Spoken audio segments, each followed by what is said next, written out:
قرآن مجید کا سورہ نمبر 91، سورہ شمس۔ خدا کے نام سے شروع کرتا ہوں جو بڑا مہربان نہایت رحم والا ہے۔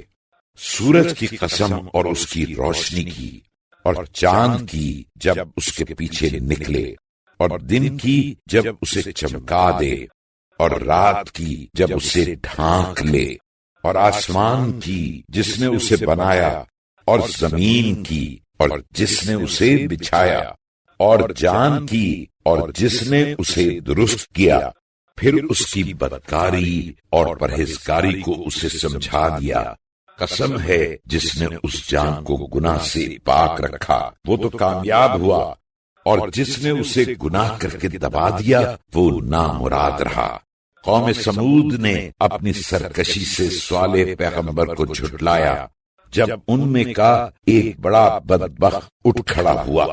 تو خدا کے رسول صالح نے ان سے کہا کہ خدا کی اونٹنی اور اس کے پانی پینے سے تعرض نہ کرنا، مگر ان لوگوں نے پیغمبر کو جھٹلایا اور اس کی کونچیں کاٹ ڈالی، تو خدا نے ان کے گناہ کے سبب سے ان پر عذاب نازل کیا، پھر ہلاک کر کے برابر کر دیا، اور اس کو ان کے بدلے کا کوئی خوف تو ہے نہیں۔